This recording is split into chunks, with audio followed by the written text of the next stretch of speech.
Tuition পড়তে যাওয়ার পথে জেসিবির ধাক্কায় মৃত্যু হলো এক স্কুল ছাত্রের। ঘটনাটি ঘটেছে বাঁশদ্রোণীতে। অভিযোগ, বুধবার সকালে ওই জেসিবি পিষে দেয় ছাত্রকে। রক্তাক্ত অবস্থায় স্থানীয় হাসপাতালে নিয়ে যাওয়া হলে তাকে মৃত বলে ঘোষণা করা হয়। ছাত্র মৃত্যুর ঘটনায় উত্তেজনা ছড়িয়ে পড়ে এলাকায়। পথ আটকে বিক্ষোভ দেখাতে থাকেন স্থানীয়রা। ঘটনাটি ঘটেছে কলকাতা পুরসভার 113 নম্বর ওয়ার্ডে। স্থানীয়দের ভাষায়, ওই এলাকায় কয়েকদিন ধরেই রাস্তা সারাইয়ের কাজ চলছিল। সেই সারাইয়ের কাজের জন্য রাখা ছিল একটি জেসিবি। বুধবার সকালে কোচিং সেন্টার যাচ্ছিল এলাকারই নবম শ্রেণীর এক ছাত্র। মাটি কাটার সময় ওই জেসিবি ধাক্কা মারে তাকে।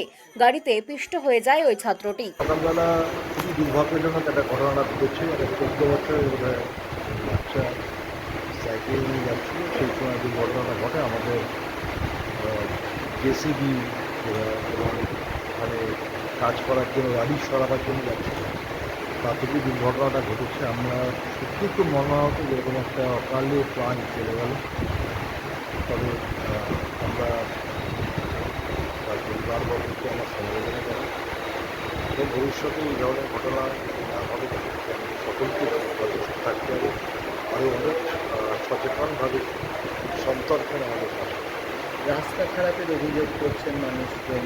আমি কাউন্সিলরকে আসতে এই দাবিতে এখনো কাউন্সিলর যায়নি বলে আমি যতদূর জানি কাউন্সিলর থানায় আছেন এবং রাস্তা খারাপ, ওখানে পিআইপি কাজ হচ্ছে।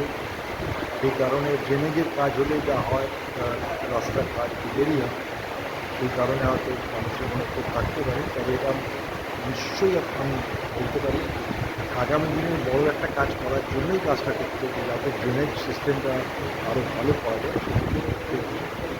কিন্তু আমি আবার বলছি যে আমাদের আরও সচেতনভাবে কাজ করতে হবে।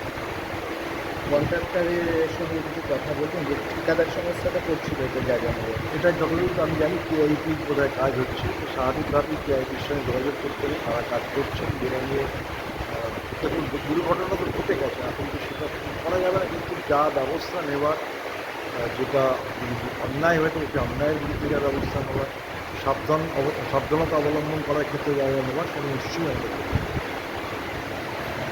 বাংলা খবর, আপনার রাজনীতি, আপনার আওয়াজ।